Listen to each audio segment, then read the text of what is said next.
A very warm welcome to all the participants, panelists, presenter, and today's moderator. It's wonderful to have you all of you are here today. Today's session promises to be both timely and highly relevant. So we'll be diving deep into the Corporate Law Amendments Bill 2026, exploring its key provisions, unpacking the insights it offers, and understanding the impact it is likely to have on businesses, compliance professionals, and legal practitioners. Given the significance of this legislation, we are delighted to have an exceptional panel to guide us today. We have with us Mr. Hemant Pandya, who brings in nearly 18 years of rich experience spanning the entire spectrum of corporate secretarial compliance and legal functions. So his journey began in 2007 with JM Financial, where he has grown into a multifaceted leadership role, currently serving as Company Secretary and Compliance Officer of JM Financial Limited, the group's flagship company, as well as Company Secretary and Chief Compliance Officer of one of the group's NBFC. He also oversees the compliance and secretarial function of several subsidiaries, including NBFCs and HFCs. Mr. Pandya holds a Bachelor's of Commerce degree and a law degree from University of Mumbai. Beyond his professional commitments, he is an active contributor to the Institute of Company Secretaries of India, regularly conducting programs and training sessions for students and fellow professionals. As a man of many interests, he enjoys reading, sketching, and writing articles and poetry.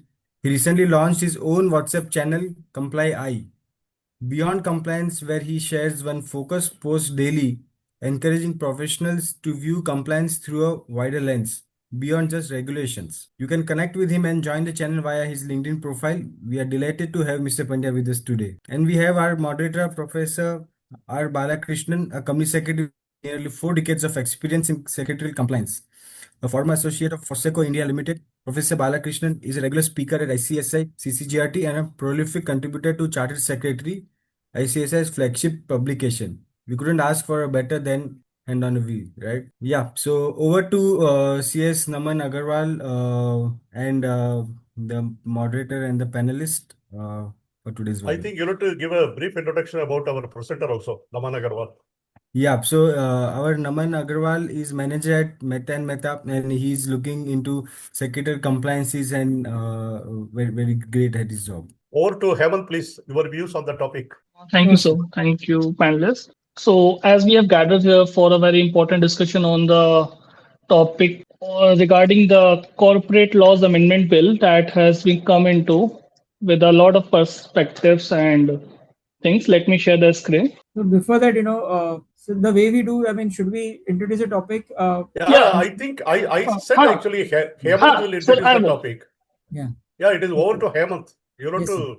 So, sir, good morning, everyone, and really happy, to meet you all on this Saturday morning and discussing on a very good, a very interesting topic, which is Corporate Laws Amendment Bill 2006. So, let me start with a small confession. All of us, hearing this may have this habit. I don't know, but whenever someone asks us as a compliance professional person in corporate law, any questions, so what we will be generally thinking is yes, give me. I mean, we all know the sections and everything. We may know the answer, but what we have a tendency is give me 1 minute. No, I'll just check and I'll come back. The reason to check, why 1 minute is not because we don't know, but it is because there is something in our mind, which is always at a doubt. कुछ तो change हुआ नहीं है ना अभी तक. That is something which we all have in our mind. Let me check, कुछ change नहीं हुआ है. Because things are coming so quickly, things are coming so every day there is a change. So we check the section, then the rule, then the amendment, and the latest notification, and then we are very reasonably confident. Yes, there is no change, there is no confusion. This is the way. So this is how we are surviving now in this corporate law world, because just when we think we have understood everything, the law quickly evolves. So, and the Corporate Laws Amendment Bill is exactly the kind of evolution that we require. The law is not becoming more complicated. It is actually becoming more aligned with reality. I was just discussing with Bala sir. Bala sir gave a very good thing that it is evaluating with the need, and it is harmonizing with the laws which are going to come. So that's true. And so today, instead of treating this as a list of sections, let us we'll be looking into what kind of mindset has been brought up, what kind of shift is being thought of when this bill has come. So it is from paper to digital, it is making, from rigid to it is becoming practical. It is from local to global because of the gift city things which has been introduced, and from fear-based compliance to meaningful compliance. So this is how the law has come, and the presentation I had seen yesterday, and it's very well covered by Naman, and I'm very eager to learn from you guys, and share and interact on the new act which is going to come. So yes, sir, this is small thing from my side. Thank you, Hemant. Sorry, Balaji. I will enter, Mr. Bala. Yes, And yes, sure. thanks, Hemant, for time. And friends, it's Hemant suggestion only to do this webinar on corporate law amendment bill. And friends, I think this is the first webinar on the topic. And first time on this topic, this is the first webinar. So thanks for your all participation and support, and thank Hemant for your agreeing to this topic so quickly. Anytime. Yeah, over to Mr. Bala. Thank you. Thanks a lot, Hemant, and thanks for Dipti. I have a great pleasure in welcoming you all for this particular webinar. This is the timely needed webinar since the bill is just introduced and it is in front of the standing committee, joint parliamentary committee, under discussions. I think there are a lot of discussion will take, a lot of amendment will take place, a lot of changes will come because they will actually expect various views from the expert industries and other people, even professional people and all those things. It is going to take a longer time. As far as today's webinar is concerned, although there are sections, etc., our presenter will be taking through it. What we'll like to see is what are the key takeaways which are actually coming out of this webinar. That is what we are basically looking into. Today, there may be many questions in your mind for which you may not have the definite answer, because we are also in the verge of just going through and studying and understanding the thing, because this is just a new thing which has come like a newborn baby. What probably it appears to be is the regulator, as Hemant puts it, trying to align and harmonize with all the other laws. Hemant is not a new to us. Hemant was actually there in earlier in couple of things, especially in the NFRA series. His contribution was enormous. You all will recall it. Actually, he's a very seasoned professional. He has done a thorough study. Yesterday, I had a discussion with him also on this topic. He will share his thoughts.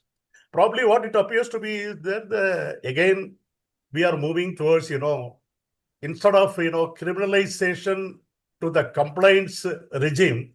So there are a lot of decriminalization is actually proposed in this particular bill. And second thing is that the NFRA, which is the National Financial Reporting Authority, which is already functioning, you might have seen a lot of orders which have been passed by them. They are actually strengthening the NFRA in this particular amendment. They are giving the enhancing powers to them, and especially over the investigation, penalties, audit regulations, all those things which are given to NFRA. Another thing is there, he said actually, Hemant used a very apt word, national to global. So this IFSC flexibility has been actually built in this. And again, we are again moving to the digitalizations, because now the digitalization of the meetings, increased use of the electronic device, etc. Instead of, virtual, instead of having a physical meeting, virtual and hybrid meetings, all those things which are actually there. And again, as comes to the securities are concerned, as you are aware, last time we had a webinar on securities code. The securities code law, which is actually, again, another bill which is actually pending. So what they are trying to do is they are trying to align in the line with those code.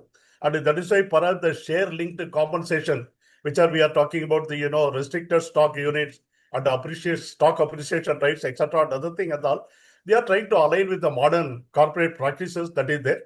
Of course, the bill also gives you a lot of flexibility on CSR thresholds, and ease of doing business is one of the topmost things which is there.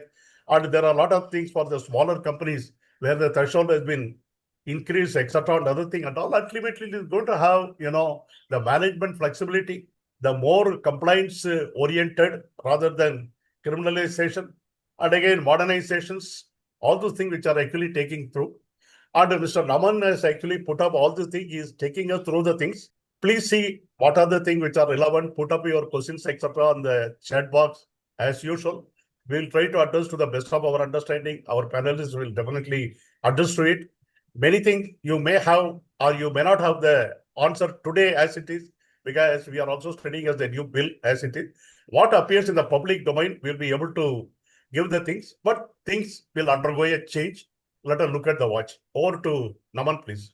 Thank you so much, sir. As the sir has highlighted all the things, key things that has been proposed, and also the Hemant sir introduced the practical insight that are required to be. I just wanted to give a brief highlight from my side on the Corporate Laws Amendment Bill 2020-26. So this has been proposed on March 23, 2026. The Corporate Laws Amendment Bill 2026 is an important step in India's corporate law reform agenda. India's Indian Union Finance Minister introduced the bill in the Lok Sabha and subsequently referred it to Joint Parliamentary Committee, short we call JPC Committee, for its detailed scrutiny. The JPC will include 26 Lok Sabha members and 10 Rajya Sabha members nominated by their respective chairperson, and they will make its report on the bill. And probably the report will be given on the last day of the first week in the monsoon season. Now we should discuss that what going to be objective. So considering all the reading all the proposed bill, so I come up with the conclusion that the bill seeks to foster the ease of doing business while simultaneously strengthening corporate governance framework. As the government is also focusing on the ease of doing business, so still in this bill they have focused on this thing only. It shall come into force on such date as the central government may by notification specify. There is no specific date has been specified in the proposed bill that from this date it will come into force. And even the central government has been power to put some different dates for some different provisions. So the act, like they used to do from this act, will come into effect from this date. So we will go through in detail, but however, I will provide the key highlights that has been proposed through bill, and we will discuss it in detail. So it introduces wide and ranging amendments to the Companies Act 2013 and LP Act 2008, adds the heading says, and it also replaces criminal offenses with the monetary penalties. It tightens provisions relating to auditors, directors, board report, and disclosures. It expands power of authorities like NFRA and introduces structured framework for valuation. It enables hybrid virtual general meeting, electronic process, and simplified procedure requirement as well. And it also simplifies procedures for private placement, buybacks, and filings. All these things we will be discussed in detail. With the due permission of the panelists, I want to proceed with the slides. First, we will be discussing the amendments relating to the Companies Act. So before going into the proposed bill, we should understand what the key changes has been made in our act. In 2019, Companies Act 2000 came up and it replaced Companies Act 1956 with a modern framework. The reason of doing that because Companies Act 1956 was an outdated law and it requires alignment with the global standards. And then in 2015, the first amendment came up with minor corrections, clarification, and removal of practical inconsistencies. Because whenever the act came up, there are some sort of loopholes or clarifications required that they have come up in 2015 with the first amendment. And in 2017, major reforms has been came regarding the discriminalization and the governance. It reduces criminal offences, improve governance norms related to the RPT and disclosures and approved procedures. It also focused on the ease of doing business and also to reduce fear of prosecution for technical defaults. Then in 2019, NCLT and procedures has been came up. It enhanced tribunal power, streamlined approvals, which lead to the faster adjudication and reduce procedural delays. In 2020, we all know about the pandemic situation, about the COVID. So it is a requirement of our government to come up with this thing and to shift towards a digitalization. So they allowed virtual meetings and relaxed compliances timelines. It is a requirement because the business continuity is getting hampered in that pandemic situation. Now, again, after 2020, in 2026, they have proposed a comprehensive amendment that is current bill that we will discuss. So what is the core takeaway that I have come up is the law has steadily moved towards simplification, digitalization, discriminalization. and stronger regulatory oversight, with 2026 being a major consolidation phase. It's going to be for sure. This is all about the act. Now we will head towards the changes that has been proposed.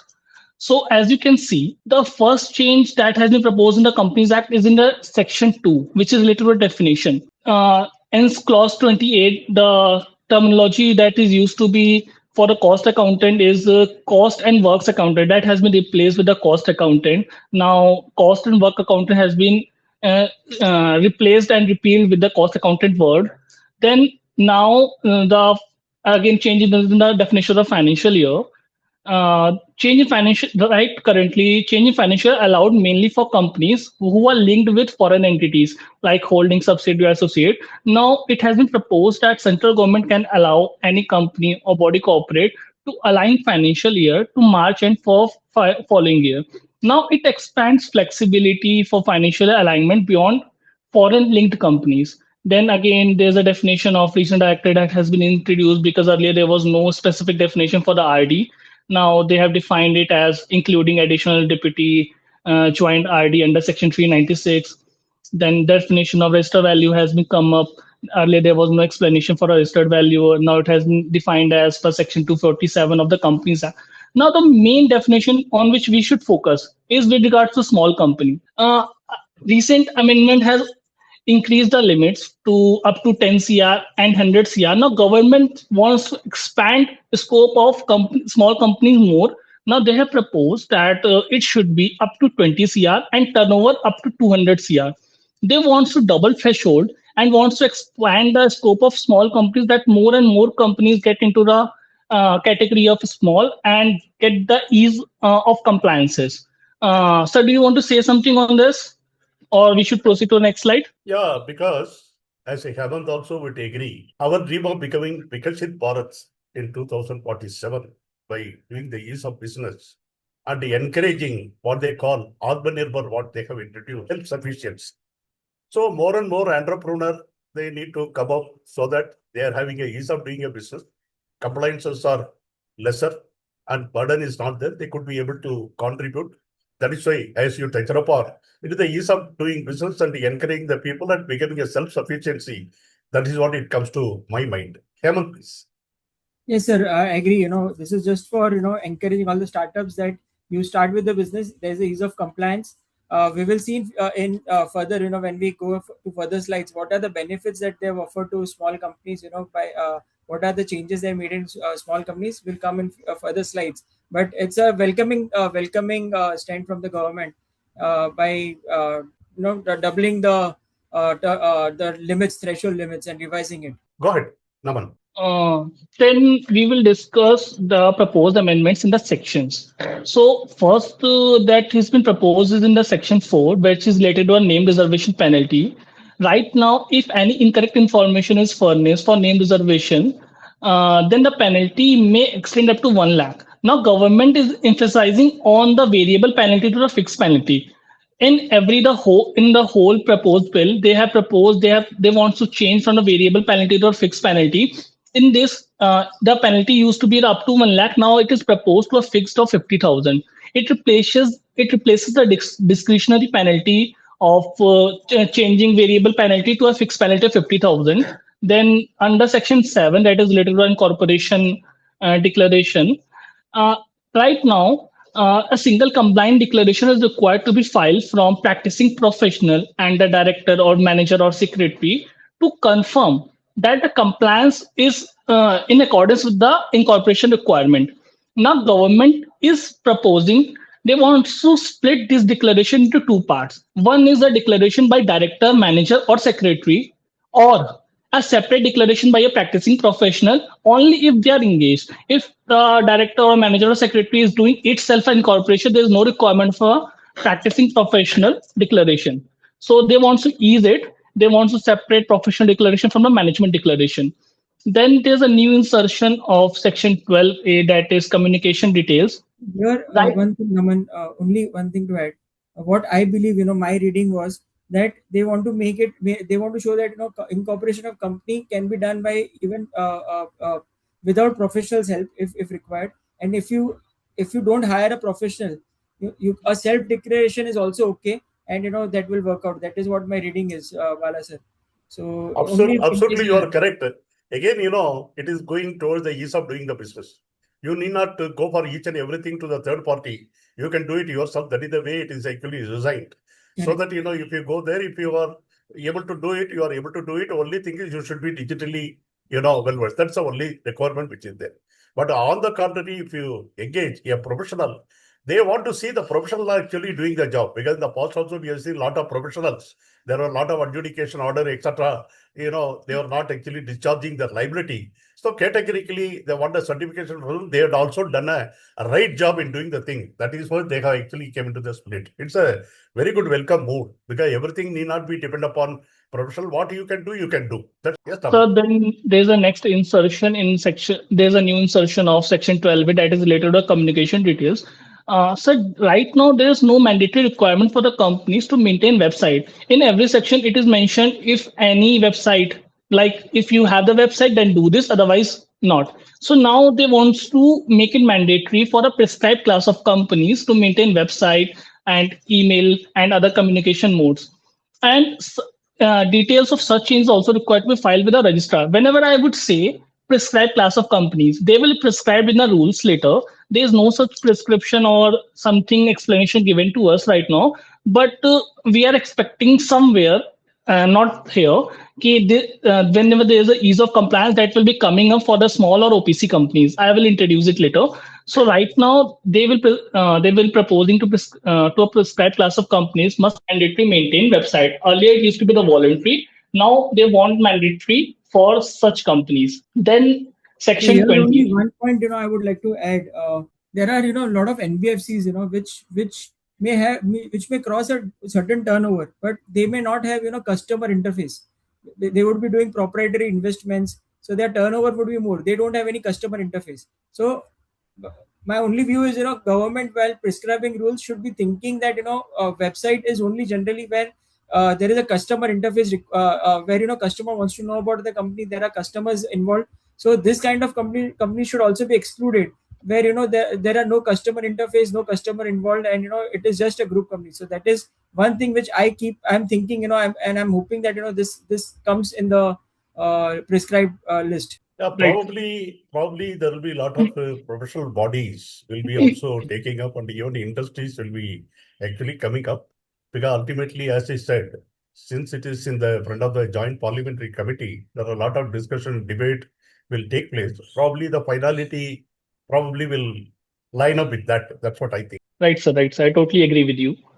So then next is section 20, which is later service of documents. So right now, documents could be served by post, courier, or electronic modes, and even members could request a specific mode by paying fees.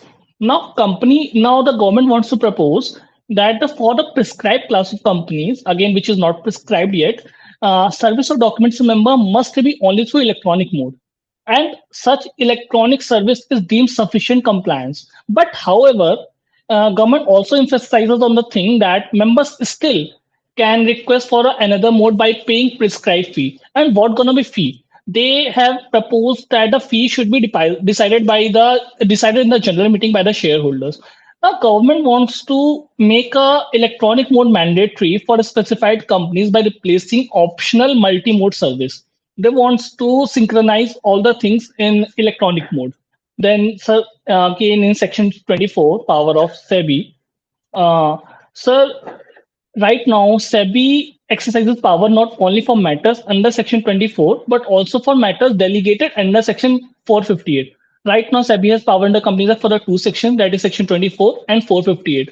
Now, it is proposed to remove Section 458 and wants SEBI power restricted only to matters specified in Section 24 only. So, under Section 40, then which is later listed listing and application money compliance. So right now, default under entire section 40 attracts a penalty of 5 to 50 lakh for company and 50,000 to 3 lakh for officers. Now it has been restricted to non-compliance related to the application money only, and new section has been inserted for any other default. Fixed penalty of 25 to 25 lakh for company and 2 lakh for officers. They want to split penalty regime, separate treatment for application money violation, and other defaults with a fixed high penalties for non-compliances. Sir, any question on this slide? No, you go ahead because you have a lot of things to be covered. Right, I sir. think panelists will step in when it is required. Otherwise, you go through because you have a lot of things to be covered because Right, we should not end up in the positive of time. Yeah. So then next section is 26, that is prospectus non-compliance penalty. So right now contravention lead to fine ranging from 50,000 to 3 lakh on company and persons involved. Now it has been proposed to a fixed penalty of 2 lakh on company and every person knowingly involved. Again, variable to fixed. Then sir, section 42, that is related to private placement. So right now the heading says referred to is shares and ESOP exclusion is limited to employee stock options. And also penalty could extend up to amount raised or 2 crore. There are three things right now that has been proposed. First is the heading is related to the shares. Then second is ESOP exclusions to employee stock option. Then the third is penalty is up to amount raised or 2 CR, whichever is low. Now it has been proposed to widen the scope. The shares has been recommended to change from securities to widen the scope. Then second, for the ESOP thing, other schemes linked to share capital value should also be included, and penalty may extend up to or equivalent to amount raised or 2 CR, whichever is lower, has been recommended. Then some new section has been inserted, that is section 43A for IFSC companies. It's a new insertion. So right now there is no special framework for IFSC companies with regard to share capital, books, filings, etc. And whatever the scattered provisions are there, they are generally in INR. Now it has been proposed with new section 43A, that IFC company must issue and maintain share capital in permitted foreign currency only, just in foreign currency. Also, the existing IFC companies are allowed to convert from INR to foreign currency. Also, the books, financials, records should be in the foreign currency. However, they have relaxed here. Like if the authority, IFC authority, has permitted, they can keep their books, financials in INR only. But one thing that government has put in their favor is, in case of any filing or fees or penalty, that should be paid in INR, not in the foreign currency. Now the key change is they have introduced a full foreign currency regulatory regime for IFC companies, whether it's related to capital, accounting, filing. Just accept the payment.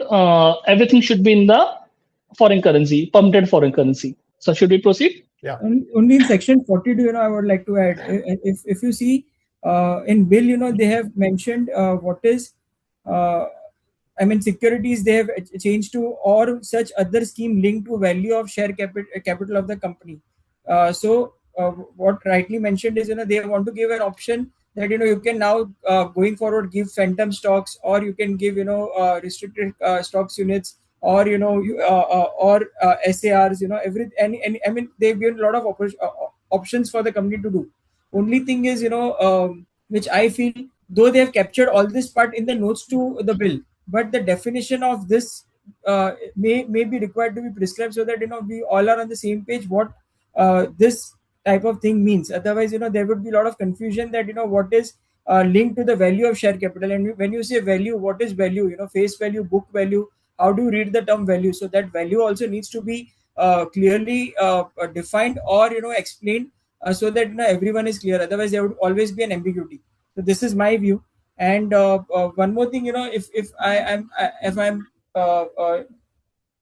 Bala sir would agree, before 2013, for unlisted companies, in 1956 Act, there was no such scheme, ESOP scheme. So ESOP schemes were like, company could have their own scheme, and ESOPs could have been given to group companies as well, not being holding company or subsidiary. So fellow subsidiary also was allowed to, employees of fellow subsidiary were also allowed to have the ESOPs of that particular company.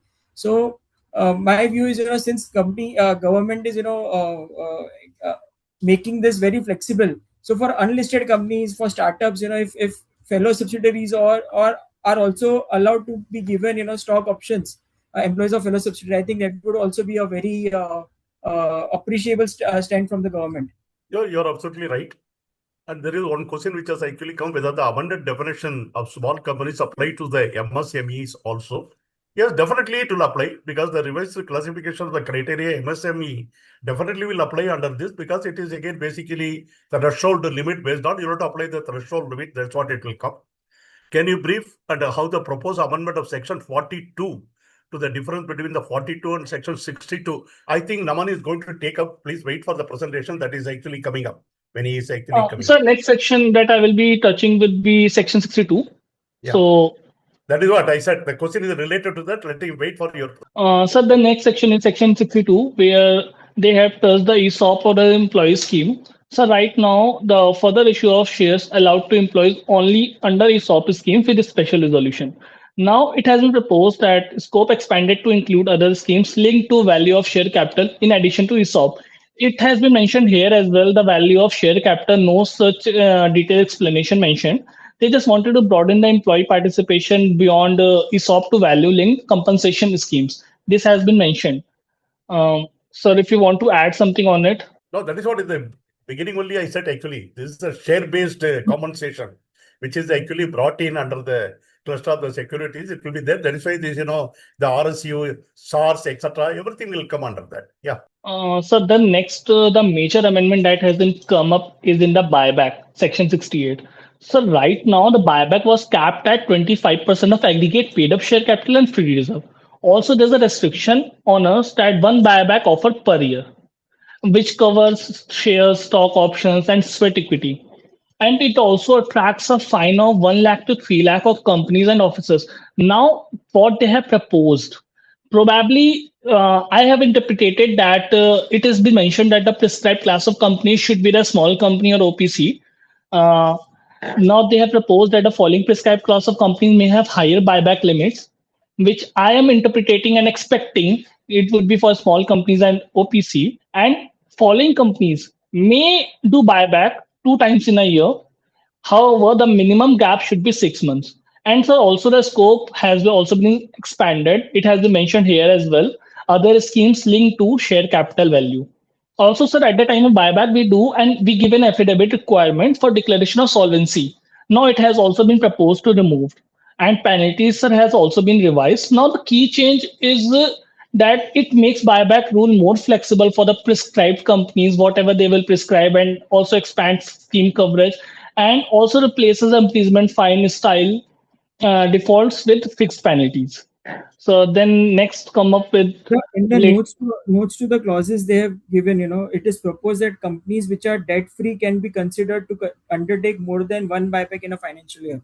So that is what the intent is. If you are debt free company, you can have two buybacks in a financial year.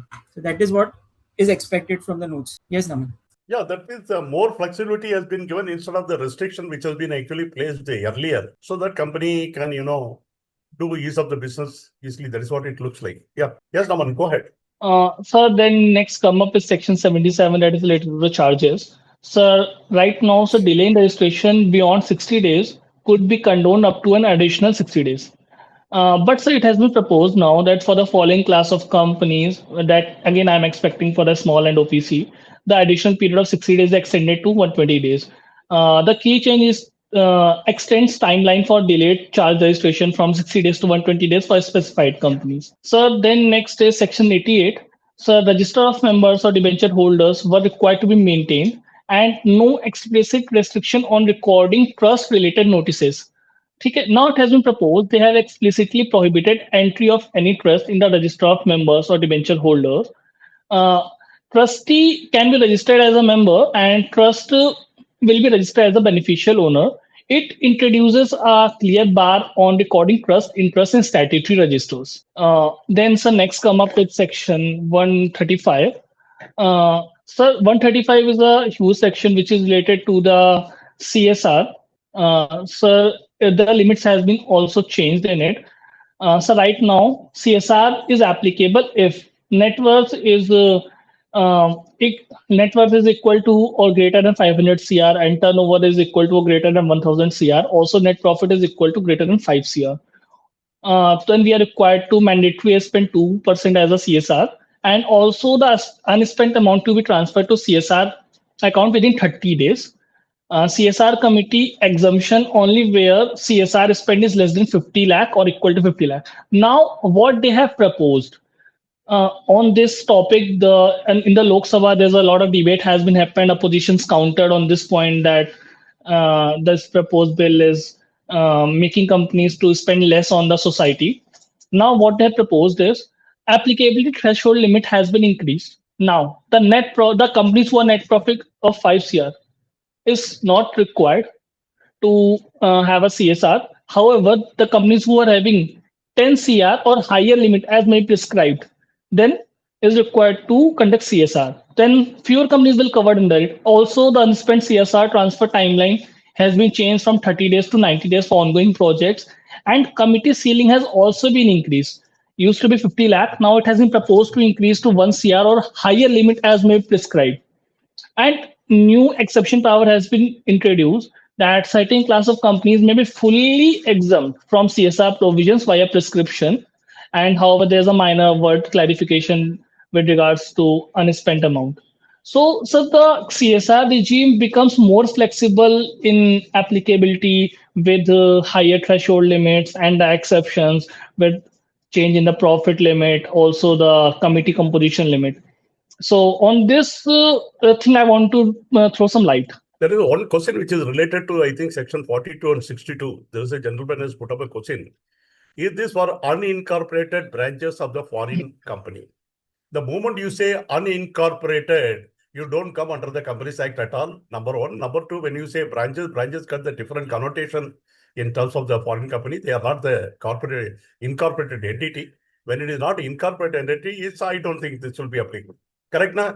Then again, the next question comes, it would have been sufficient if 62 was actually amended for the purpose of RSU and the SARS. Since the 42 is also amended, do the words insufficient have a broader meaning, giving option to create the new forms of the securities? See, they are actually aligning the securities, and think both the sections will actually read with the securities only, because the earlier things, what you call the equity and debenture and all this thing will go, it will actually align with it. We'll have to wait the finality.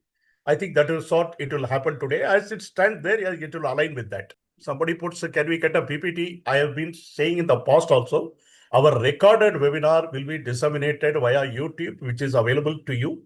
And you can actually view it. Once the thing is there, which actually contains the PPT as well. That's it. Yeah, we'll go ahead.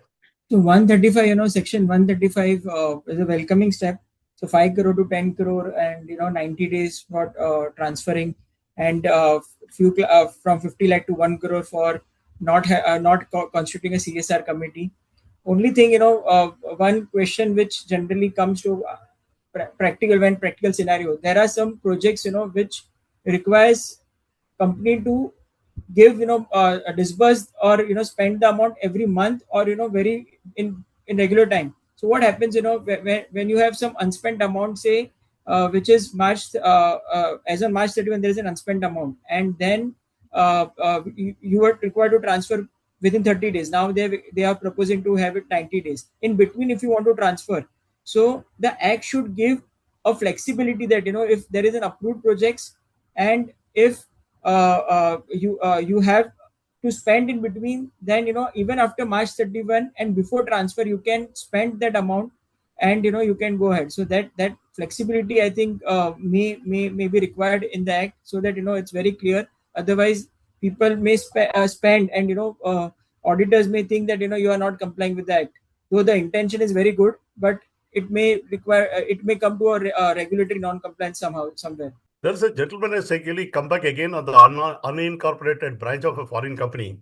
He says, unincorporated branch of a foreign company is registered FC1. Chapter 12 of the foreign companies apply to unincorporated branches. So, sir, I mean, the bill is totally silent on whether this is applicable or not. We'll have to wait for the rules and all. So it's we are just, friends, we are just talking on what bill right now currently saying. We may think that whether this applies to foreign company or not, we are not sure. That is my view, sir. You can add. Yeah, we'll have to wait and see. As you rightly said, it is there. Bill is silent today. We'll have to wait to the finality. That is what it is there. And one more gentleman has put up here as section 7 is going to be tell self-declaration for the incorporation. This also applies to the MOA, AOE, that a director can do full complete process incorporation without professional and not only about the declaration. So the bill still is silent. We don't know. It will come in the rules, how they want to, what kind of declaration they want to say. Yeah, many things will be notified by way of the separate rules actually. We'll have to, first of all, see the bill, which is actually getting through and becomes a law. And thereafter, probably, as Naman puts it, they will notify what are the applicable rules. Rules may be introduced phase by phase also, or at one go also. That also we'll have to wait and see. We'll have to wait and see for that too. If my company was above 5 crores and more than 10 crores, immediately stop the company. I guess some financial year we need to comply, like a transition period, etc. Please clarify. Yeah, you're right. Actually, you'll have to see the finality of the bill. They will notify effective from what date. That is what it is required. So you'll have to wait and see that. For this, we will not have the answer as of today, actually, because it cannot be in between of the year. Because if you are in a particular year, definitely, if the notification date take place, till that year, you are governed under the old bill. So compliance will be definitely called for actually. Section 135 reads within 30 days of the transfer, which will be now 60 days to comply. Can the transfer anytime from 1st April? Yeah, that also they will specify actually in the rules. We'll have to wait. Yeah, go ahead, Anna. Because as I said earlier, we are actually trying to read what is actually in the public domain. We are trying to understand there are many things are silent. There are many things he is actually saying specified companies, it will be notified, etc. All those things we'll have to wait and see. Yes, So Anna. the next is with regards to section 96 AGM. So it has been proposed in the section only. Earlier it used to be in the circular. AGM can be held physically, fully virtually, or hybrid. And even if members under section 100 demand AGM must be held in hybrid mode, then it should be held in the hybrid mode. Also, there's a mandatory requirement that has been proposed that at least one physical AGM should be conducted every 3 years, because as we have seen, a lot of listed companies are just doing the after the circular, the virtual meeting. There is no physical AGM has been held since 5 years. So this change is legalize virtual hybrid AGMs with member-driven hybrid right while retaining periodic physical meeting requirement. Then so section 99 that is regards to the default in AGM compliance. So right now it covers default under section 96 to 98 and cabinet directions, which should be punishable fine up to 1 lakh and 5,000 per day, and there was no cap on it. Now, so it has been proposed that the section scope should be restricted to section 96 only, which is related to AGM, and penalty has also been replaced to 1 lakh per day to 5,000 per day, with a cap of 2 lakh for the company and 50,000 for the officer. Earlier there was no cap, and it also narrows scope of AGM default only and converts uncapped fine into cap penalty regime. However, one thing I want to add is for the whenever fine is replaced by penalty, the impact will be that it shifts from compounding to adjudication. This is what my interpretation coming. Bala sir, is it right? Absolutely, you are right. Because when you are talking the adjudication process, it is only the penalty. That's all. But there is no fine. Because adjudication officer cannot levy any fine at all. Fine is actually a nature which is actually getting into criminal nature, where the authorities will actually levy fines, which will actually go into. So that is, your understanding is absolutely correct. As I said, more and more decriminalization is taking place. Fines is actually getting rid of it, and the penalty is being proposed, and the penalty will be proposed in the particular section itself. As you rightly said, in many places, they are actually giving a relaxation. They are bringing, what you call a variable penalty into the fixed penalty, etc. Other thing and all. They are specifying. They are doing a lot of things. It is again, without going, it says it's a ease of doing the business and also relating to the ease of compliance. They are now more concerned about the compliances rather than, taking the action against penalizing the people. That's what it looks like. Yeah. So then next again section 100, they again come up with the same thing for to conduct EGM with the virtual means that I have already covered with section 96. Then again in section 101, that is related to the notice of general meeting. Right now, some minimum 21 days notice is required for general meeting, and shorter notice allowed only with requisite majority consent. Now it has been proposed that in case EGM uh, is held through VC or other audiovisual means under Section 100, it has been specifically prescribed for EGMs only, can be called with a minimum 7 days notice or such a lower limit as may be prescribed. Existing proviso renumbered accordingly to the proposed summary. Then the key change is to introduce shorter notice period of 7 days for fully virtual EGMs. Then, sir, section 124. So it was a loophole that company used to take advantage that has been filled with this proposed amendment. So right now, unclaimed dividend after 7 years used to be transferred to IPF, and shares with unclaimed dividend for 7 years is required to be transferred to IPF. There was no specific linkage between transfer of shares and unpaid dividend amount. Now, so it has been proposed that when shares are transferred to IPF, then the associated unpaid or unclaimed dividend also transferred along with such shares. Now the terminology updated from it has been proposed that the terminology uh, should be updated from fund to fund authority across the provisions. So what companies used to do, they take the advantage, they transfer the shares to the IPO, but they don't transfer the dividend accumulated there. They transfer after the 7 years. Now it has been clarified and filled a loophole, and this is all about the section 24. Naman, it is Then not, advantage or, there was a loophole. There was no clarity as such. That's the reason, company were not transferring, taking conservative view, if I transfer, what happens? Is it a correct step? There was no clarity as such. So that's the reason, people were still confused. And now Act has made it very clear that, this is how it is to be treated. So, I mean, some correction from my side. It was not a loophole, and there's no advantage, company keeping to that amount to with him. Otherwise, because after 7 years, it has to transfer. So there's no advantage also for the company to keep. But something, if it was not clarified, company would take a view that, if this is not clarified, let me do what is there in the act. So that was the reason why they were not transferred. okay, sir. So then next section 125. So 125 is with regards to investor education and protection fund. Sir, it has been proposed that the amount in respect of shares bought back and extinguished remaining unpaid or unclaimed for 7 years shall be credited to the fund, and application for refund will be made directly in prescribed manner, not by reference to the authority. Also, authority may delegate its power or functions by notification. It brings unpaid buyback proceeds into IPF. It broadens refund coverage and gives authority express delegation power. There's one question has actually come. Yes, sir. How can companies who have all the director residing abroad in different countries comply with the requirement? The option, but if e-board was actually introduced to facilitate ensuring the compliance with the act, despite the practical, I think probably he's talking about the e-board notice. That's what he's talking about. How can companies who have all director residing abroad in different countries comply with the requirement? The option of e-mode was introduced to facilitate ensuring compliance with the act despite the practical difficulties. So this is the e-meeting that they are saying is, I think it's only for general meeting. I don't know what it's not applicable for board meeting. I mean, the hybrid mode that they are saying, and after 3 years that you have to do a general meet. It's only for the general meeting and AGM that too for annual general meeting, and not for board meetings.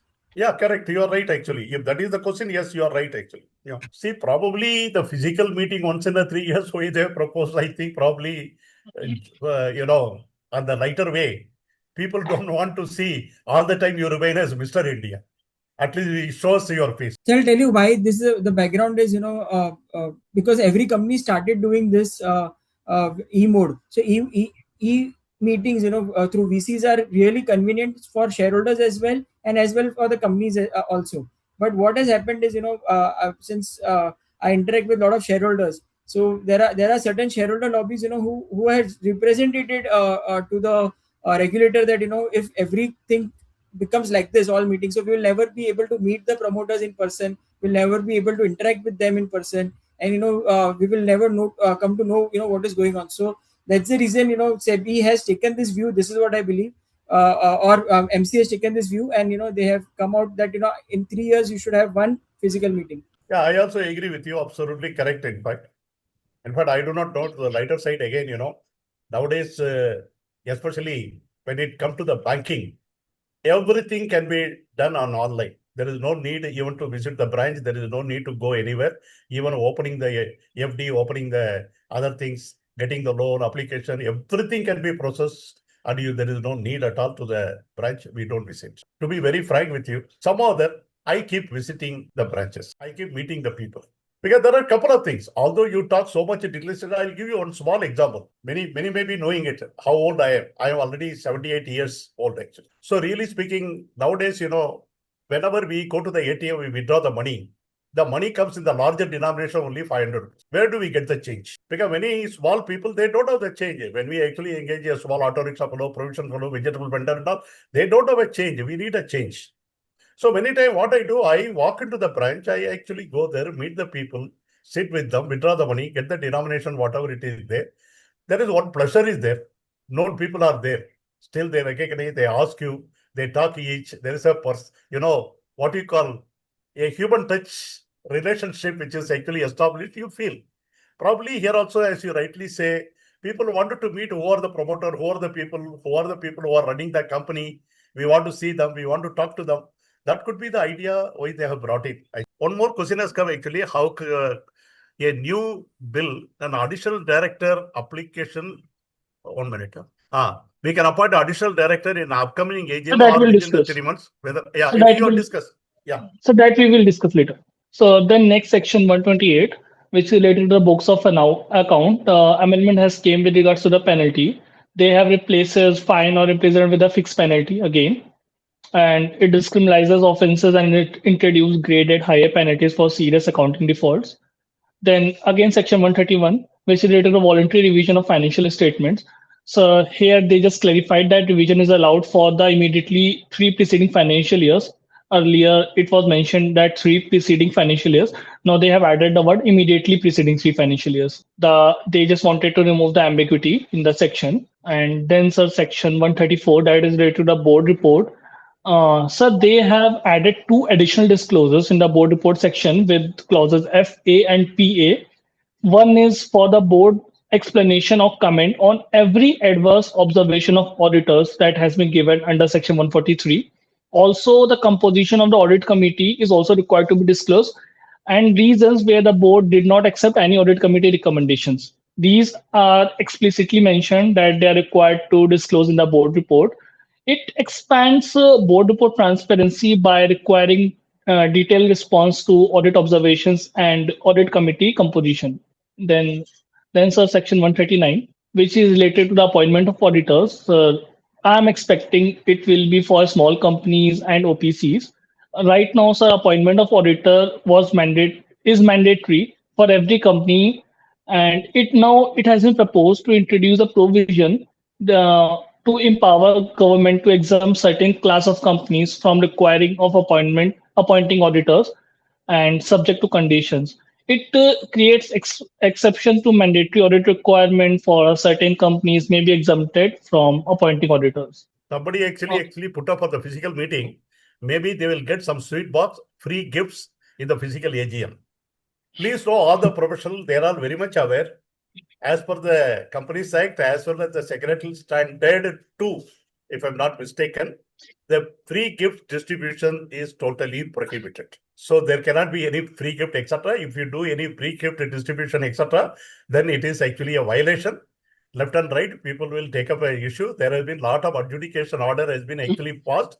I pointed out also in the past webinar in one of the government company, I think Madras Fertilizers case, free gift has been distributed during the COVID time, where the company secretary and company secretary alone was actually penalized for this purpose because he has failed to ensure Secretarial Standard 2 conditions. So let us not talk about the only thing they get is food and not anything else. Yeah, that is right. You can provide some tea, coffee, snacks. Those are all permitted, but not otherwise. That is the thing. Somebody actually responded to me, digital payment, now even auto rickshaw fellow, this fellow, that fellow accept UPI. I agree 100%. There is no denial in that. But what happens is many places, smaller people, they prefer to receive the cash. Many people, it is actually seen. They say sir, please pay us the cash. We need the money to meet the expenditure. That is what it happened. Many places it happened. They prefer to receive cash when it comes to the small amount. That is the whole point.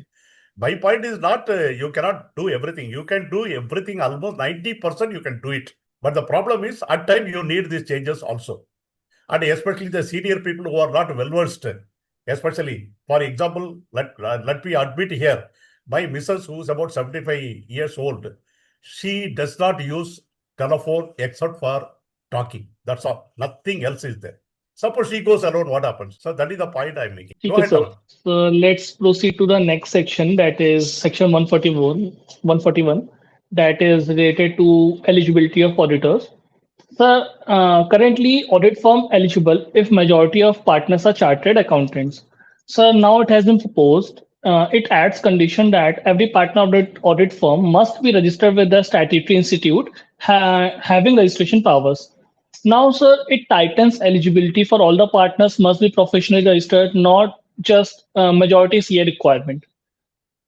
So then next section 144, which is related to auditor not to render certain services. So in this section, it has been proposed that for the following class of companies, that they will prescribe it later, complete prohibition on providing any non-audit services, not just a specified list. They are mentioning on providing any non-audit services, and restrictions extended to holding and subsidiary companies explicitly. Also, sir, the cooling off period has been introduced. Now, sir, the restriction continues for 3 years after completion of the audit term. So it significantly tightens independence. Absolute ban on non-audit services plus 3 years post tenure restriction for specified companies. Then, section 147, which is related to contravention of audit related provisions. Sir, again, the penalty framework has been revamped. So it introduces specific penalty for the company, that is 1 lakh or 500 per day for maximum 5 lakh, officer 25,000 and 200 per day with a maximum of 1 lakh. So section 148, which is related to the cost audit. So right now the provision says central government could mandate secretarial cost records and cost audit. Even cost auditor appointment allowed if majority partners are qualified.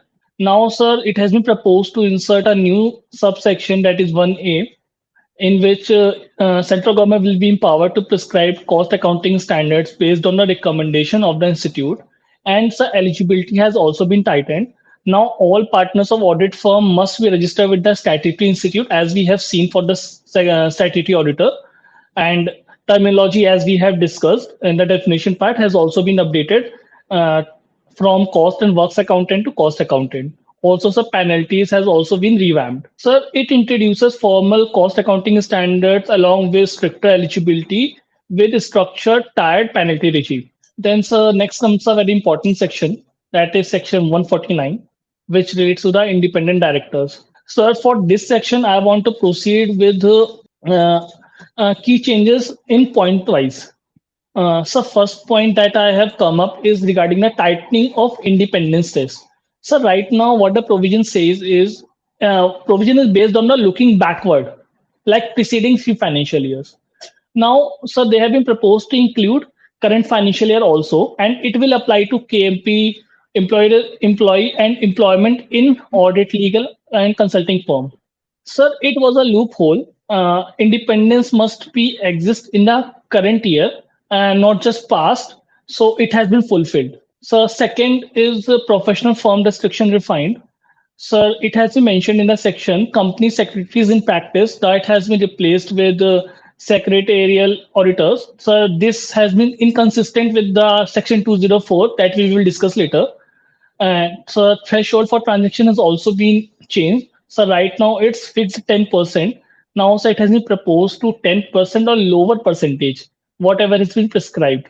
Now government wants to tighten independence dynamically and reduce threshold. One So small question has come. One small question has come. If a small company is a subsidiary of a body corporate incorporated outside India, will it be qualified as a small company under the proposed amendment? See, to be very frank with you, I need to advise you, please go through definition section 285. If you read definition 285 in it is very clearly mentioned, Any company that is subsidiary of the another company is explicitly excluded from the definition, regardless of paid up capital or turnover. It is very clearly given in the definition. We have been telling right from the beginning, please go through the sections, definition section, which is the must here. The definition section itself has got an answer for your question here, actually.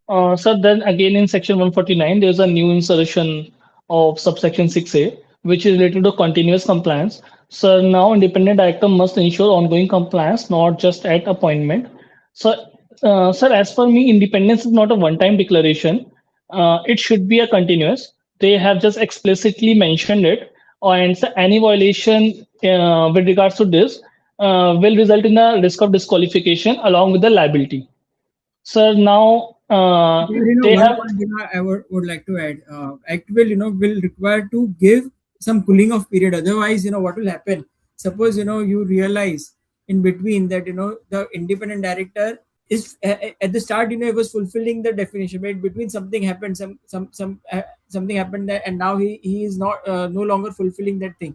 So what happens? Whether he can rectify that thing, or whether he will have to immediately step down. If he has to immediately step down as an independent director, it can create a chaos in the company. It can be create a lot of issues. So I think act would be coming out with bill would be, I mean, when they come out with the rule, they will definitely give some carve out, some cooling off period for this. Yeah, definitely some transition provision will actually come out. Actually. So next is that with regards to cooling off restriction has been widened. Now, Does the government plan making, somebody says, does the government plan making the audit not compulsory for the small companies is a good idea because some companies are made for the tax saving. What is your opinion on this? Should I read out again? Yes, sir. Please, I missed the question. Yeah. Does the government plan of making audit is not mandatory for small companies? Is that good idea? Because small companies are made for tax saving. What is your opinion on this? So I mean, the question that is asked, I don't know how whether it is for tax planning or not, but the idea that government has come out is to ease the compliances burden. So that was the only logic. So I don't think I mean, if people want to find if with that mind having the small company and all, I'm not sure. See, one thing is very clear. The whole idea of ease of doing the business, ease of doing the compliance, giving a better flexibility to the management to function, that is the whole idea of the act. When you're talking about the Income Tax Act in India, any income which is taxable, whatever name you call it, you may give any other name, but whatever it is, it's a separate act itself. You have to comply with the Income Tax Act. So we cannot actually combine both the act together, because even if you are making your financial statements, as you are aware, many of our professionals, we are all aware, the financial statements which are not prepared is not accepted as it is by the income tax department. We have to actually remake for the tax adjustments, etc., the way the income tax requirement is actually met with it. That is the way it goes with this. So you have to comply with the income tax regulation, whatever separately applicable, which is altogether a separate act. If a CA is the tax consultant of the company, whether could be appointed as an independent director.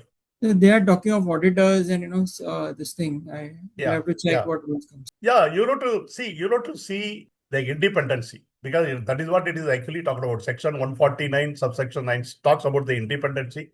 It is also spelled out what is the relationship, what is the pecuniary, and all those things. All those things we'll have to see here actually, because CA who is consulting the tax company, whether he is appointed independent. You ask the question yourself whether he is independent or not independent. So it has been mentioned in section 149 for the independent director that exceptions for the professionals, it has been new provision that will be inserted that minor engagement won't kill independence. Also, the transaction limit that is below the 10% of the firm turnover or lower limit has been prescribed. Then this will not applicable on them. Okay. So that means if they fulfill the criteria, this will not be applicable. Otherwise, it will be applicable. Go ahead. And so then in section 149, the one more thing I just wanted to add is, so now tenure clarification has been made.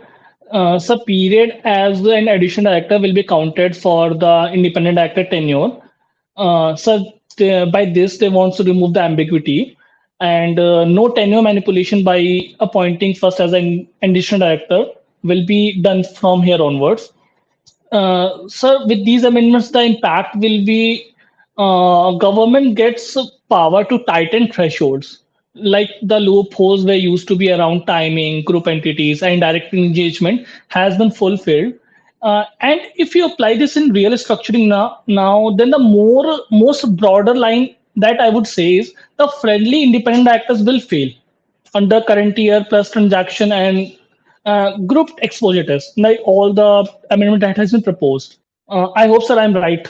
So next come up with section 152 that is related to appointment of directors. So it has been proposed that a person cannot continue to function as director without a valid DIN or number, and also clarifies that DIN or other number must not be deactivated or cancelled throughout the tenure. It extends requirement from appointment stage to continuous validity. Under section 154, which is related to DIN, it's a new subsection has been inserted. It has been proposed that it introduces periodic verification requirement for DIN holders. DIN can be deactivated, cancelled for non-compliance with verification, wrongful allotment, disqualification under one section 64. And the thing that we should discuss is what's gonna be effect. So in case your DIN got deactivated, you cannot function as a director. And in case the DIN got cancelled, then you should vacate the office. So it transforms DIN from one-time allotment to a regulated, continuous, monitored identification system with deactivation or cancellation consequences. Then, sir, under section 159, so penalty for default. Sir, it has been revised to. I think some internet issue. But we are not able to hear you. We can take questions in the time. Yeah, there is one question is there. My company is a wholly owned subsidiary of the foreign company with the 2 members only. One member stays in India holding 1 share on behalf of the foreign company. To form a quorum of the AGM, to the other member has to mandatorily come to India. Physical meeting with the proxy present, will that be in order? But issue of the proxy, that is, the proxy cannot speak or vote by show of hands at the general meeting unless voting by poll takes place. Yet another restriction is that he cannot be counted for the purpose of quorum due to restrictive imposed in section 103(1), as it prescribes that only members personally present shall be counted for the purpose of the quorum of the general. I think this he is talking that companies holding the AGM once in 3 years physical meeting. Relating to this, he is asking this question. Yeah, I think that is the same thing. So they will prescribe what class of companies this is. Because one thing is there which comes to my mind. If you read the amendment, it case what classes of companies are required to hold such meeting. I think this company may not come under that particular. Because it's an wholly owned subsidiary. It's an wholly owned subsidiary. I think they would exempt somewhere. Yeah, that is what it will happen actually. So you don't have to worry at this particular juncture, because you'll have to see, because they are going to specify the companies which are required to hold the physical meeting, not all the companies. As on today, it is not all the companies, it will be the specified companies. Request to take the question at the end of the continuity of the topic. Yeah, no problem, we'll do that, because there are hardly any questions now. We'll do that. I think Naman is having some problem. He is rejoining, I believe. Yeah, Naman has joined, sir. Yeah, Naman. Yeah. Sorry, sir, there was a network issue from no problem. office. Yeah, no problem. So just give me a minute. Let me share my screen again. Naman, you have to go a little faster because we are already 12:15. You are not only has to cover the rest of the Companies Act, but also the LLB, which is also there. Right, sir. Yeah. I'll try. Okay, so last where we were? So at section 161. So then comes section 161, which is related to appointment of director. So for this section, I will go with the subsection explanation. So in subsection 1 there, which is regard to additional director, there's a change. Earlier, right now it used to be tenure till the next AGM or the last date of AGM. Now they want to align with the LODR, and they are proposing that a tenure should be till the next annual general meeting or 3 months, whichever is earlier. Then, sir, again in subsection 4, that is regards to casual vacancies. So right now it's appointment valid till original director's term or the later member's approval. Now they are proposing to appointment valid till the next annual general meeting or 3 months, whichever is earlier. They want to align this provision with the additional director rules. So new subsection 5 has been inserted. if a person's appointment was not approved or considered in a general meeting, then board is not having any right, and they cannot appoint such person as additional director, alternate director, or casual vacancy. Now they are allowed only with the prior approval of the members. Now backdoor it explicitly blocks a backdoor entry of rejected candidates. Then, sir, next is section 164, which is related to disqualification of directors. Sir, right now it is like disqualification applies on specific grounds, which has been mentioned, including non-filing of 3 financial years. Please note it down: 3 financial years. No restrictions on professionals become director, and no fit and proper criteria has been mentioned. Now they want to expand the disqualification criteria. They restricts professionals becoming directors if recently associated. However, for independent actor, the condition should be considered as well. And they have also introduced fit and proper criteria. As I've said, 3 years for a non-filing, that has been changed to 2 years. Also clarifies that disqualification lead to vacation of office. Then in section 165, so in section 165, right now a person could hold directorship in a maximum of 20 companies. Now it has been proposed that central government will be The empowered to screen is prescribe. not changed. Naman, your screen is not changing. It is on 164 1K only right now. So is it visible? No, nothing is visible. Yeah, now it is visible. So then comes with section 165, that is related to the number of directorship. So right now a person could hold directorship in maximum of 20 companies, which has been proposed to lower the limit with the for which the central government will be empowered for the specified class of companies. Also clarifies that a limit of 20 companies subject to this section, which is modifiable. And the key change is it shifts from a fixed cap to flexible cap, and government can reduce directorship limits for specific companies. Then, sir, under section 166, which is related to duties of directors, so the gender duties has been prescribed with a uniform fine of 1 lakh to 5 lakh for any contravention. Now it has been proposed that separate treatment of defaults should be given, like for the undue gain, court can order recovery of undue gains from the recovery, and for the other breaches, fixed penalty of 5 lakh for the listed company and 2 lakh for other companies. Sir, it moves from general penalty to structured enforcement, which leads to strict recovery of for undue gain and fixed penalties for other breach. Then, sir, again come up with section 167, that is related to vacation. So right now on disqualification, director vacates from all the companies except defaulting company, and it should be vacation should be done on immediate basis. Now it has been proposed that director should vacate from all the companies including defaulting company, and vacation occurs after 6 months or expiry of tenure, whichever is earlier. Also, they have wants to clarify that date of disqualification should be the date of default by the company, and also penalties has been reframed. Then, sir, section 173, that is for the board meeting. Now there's a relaxation for the OPC, small and dormant company. Now they are required to conduct one board meeting in a calendar year. There used to be the 2 board meeting with a minimum cap of 90 days. Then, sir, section 184, which is related to disclosure. So right now, directors have to disclose interest at the first board meeting and whenever there is a change. Now they want to remove the requirement of annual disclosure at the first board meeting. Now they just wanted to keep it whenever there is a change. You have to give the disclosure, otherwise not. Then, sir, section 185, which is related to the loans to directors. Sir, in this right now current provision says loan restrictions applies to firms in which directors are interested. Now they are proposing and expanding their scope to LLP as well. So under section 186, so contravention of any provision lead to fine or imprisonment for officers. And so there was no separate framework for registers related compliances. Now it has been proposed to exclude subsection 9 and 10 from general police punishment, and wants to introduce a separate penalty for these. Like for the company, 1 lakh plus 500 per day, and officers 25,200 per day with a maximum cap of 5 lakh and 1 lakh. So it creates a separate penalty regime for register related default.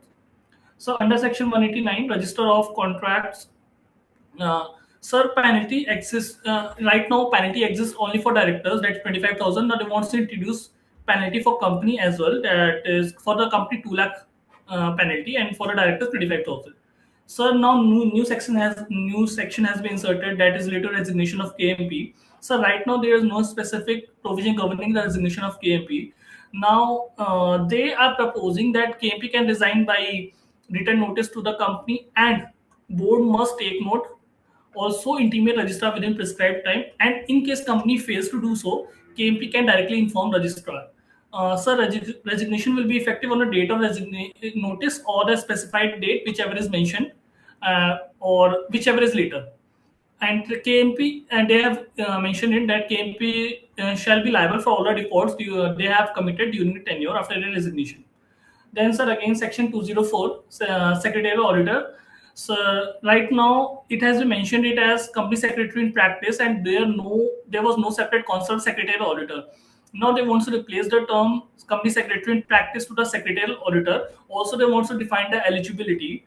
Eligibility should be like they must be a CS in practice, and firms should be allowed if majority of partners are qualified, and all partners must be registered with a statutory institute. They want to align with all the provisions that as we have discussed earlier. So Then the idea here is, so that you can appoint a firm also as a secretary auditor now. So unless we were showing as a practicing company secretary as a secretary auditor, but now they have clarified a firm can also be appointed as a secretary auditor. That is what the bill says. Right, sir. They are more or less aligning in line with auditing, auditor, Right, statutory auditor, because more recognition is coming to the CS people, because they are more aligning like a statutory auditor. That is what the move seems to be. Yeah. So one humble request I'll just make to all the participants. When we read this bill, when it is very important to also read the notes to the bills which are given for each clauses. So you'll come to know what is the idea, why this changes come, what is the purpose of this change. So when if you have not read, or if you have read, I'll just request also read it with this, so you will really enjoy reading this bill, and you will come to know what are the reasons for this. Very good point, Hemant, actually. Because the moment you read the notes, it gives a rationale behind such amendment. People can understand, they can easily relate.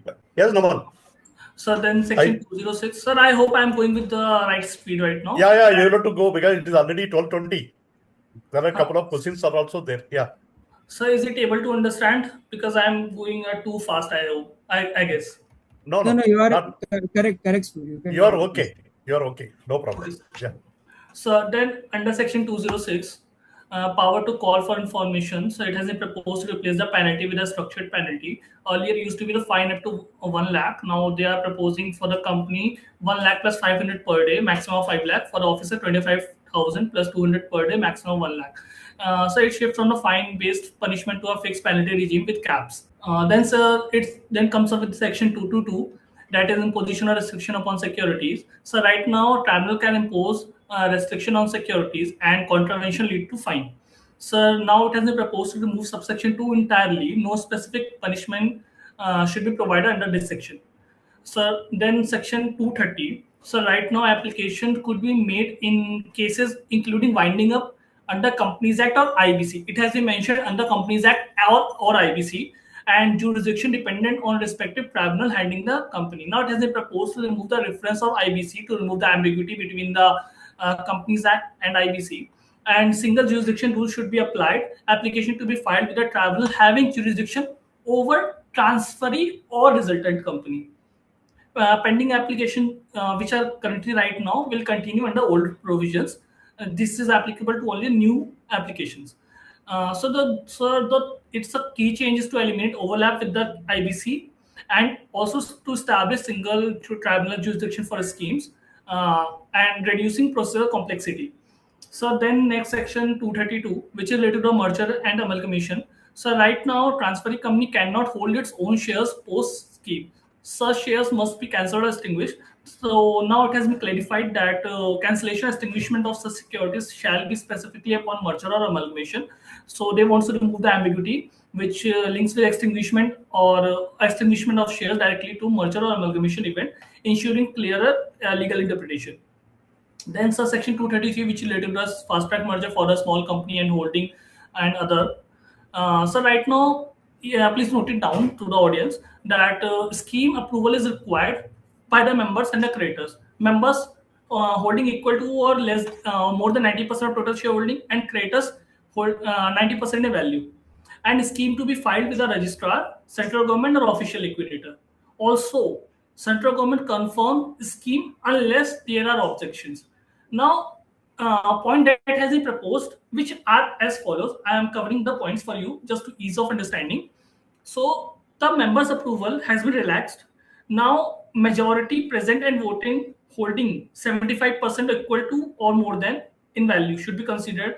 And for the creditors, from a 90 it has been changed to 75% value 75% value, and there is no need to file a scheme with the official liquidator for the transfer.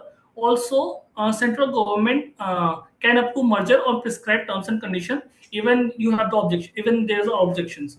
So it makes the fast track merger easier and faster by lowering approval thresholds and reducing procedural filings. What we should consider is the threshold that has been changed from 90 to 75.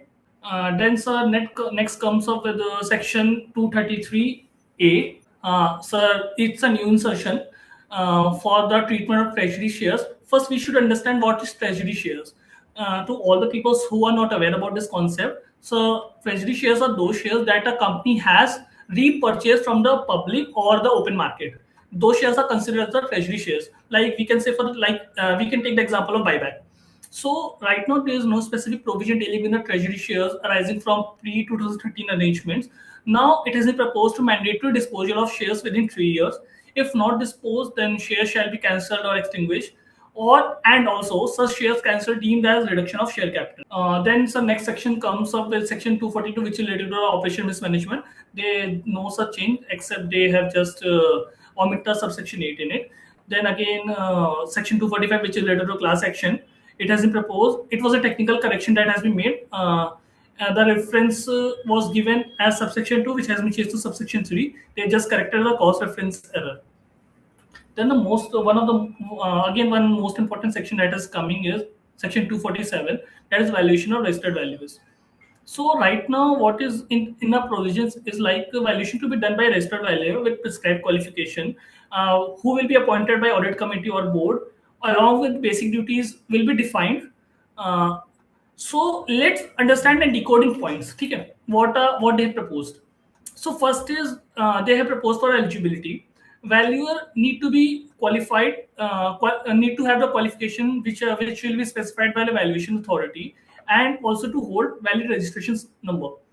Now, and the new regulator has also been introduced. They are proposing IBBI as a valuation authority, and also wants to expand the power.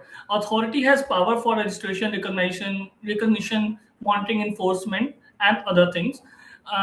Or now there's a mandatory appointment rule. Only register value can conduct valuation, or and penalties has also been proposed.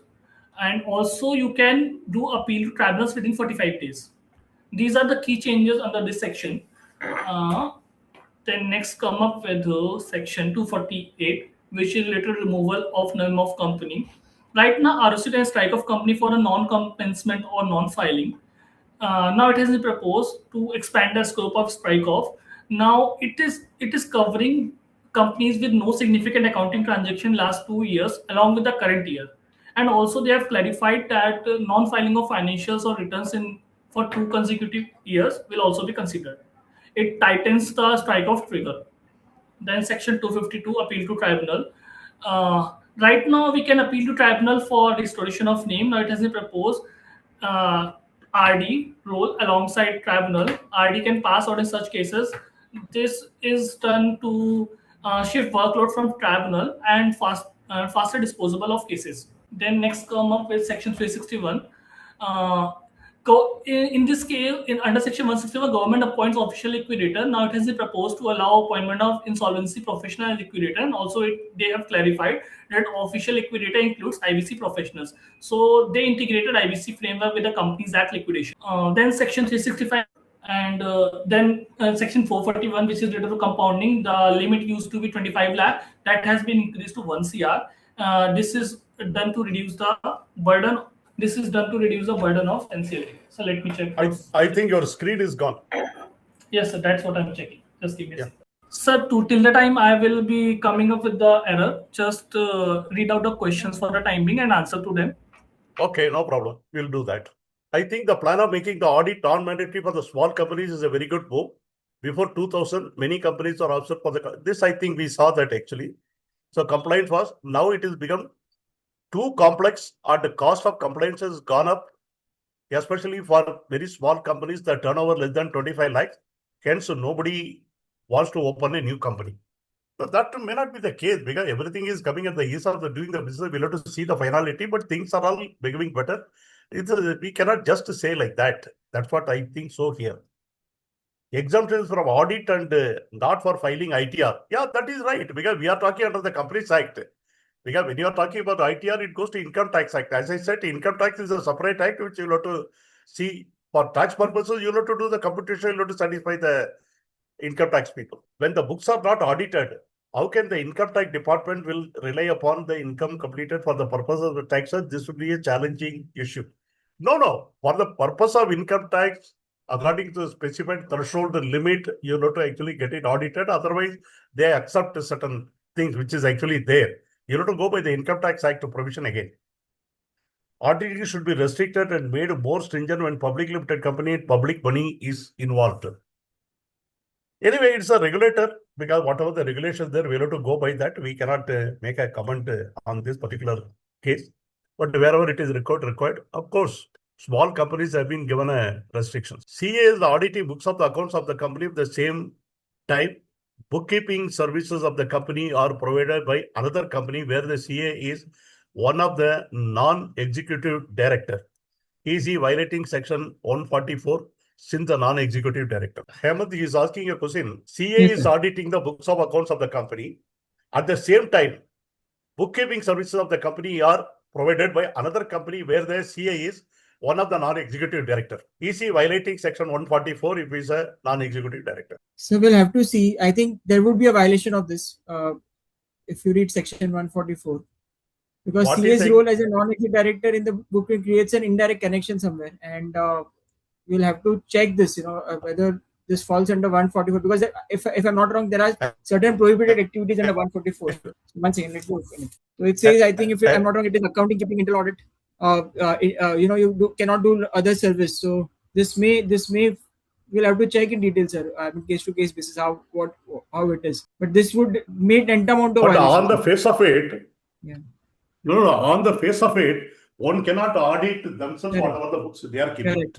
Correct. It is very, very clear. Even by going by the common understanding, Correct, it is sir. very, very clear. You keep the books of account, you get audited, you get certified. That is not the case. So Correct. it is a very clear-cut violations. Even if you actually see, they are also talking. It is only based on a small assignment, etc. Another thing, and bookkeeping is an ongoing services. It cannot amount to one-time assignment or something small. Another thing, it cannot be there. It will definitely go for a violation. Quorum is not fulfilled is not personally present and hence change the shareholder to two companies.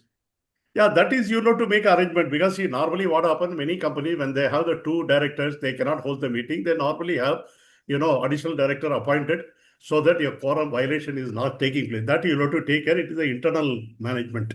Both the companies can authorize representatives. Okay. WS, but they share with the individual and have site meeting. One thing I said actually, again, we are coming back to the physical meeting. Physical meeting, it is only a specific class of companies. It will not be all the sort of the companies. You may not have the ORIs at this particular type. But however, if you are conducting the physical meeting as quorum requirement, you have to fulfill. Otherwise, you have to appoint one more person as a director in order to fulfill the quorum. I guess the private company, there is some exemption. Proxy can be changed in a AOA. If AOA says proxy will be counted as a quorum, we need to specify say in AOA. I don't think proxy will be counted for the quorum. Am I correct? Yes, sir. It will not. Yeah, proxy will not be because AOA you cannot change anything because Correct. AOA cannot override the Companies Act as such. So you cannot do that. Please help me out in knowing which part he is referring from screen.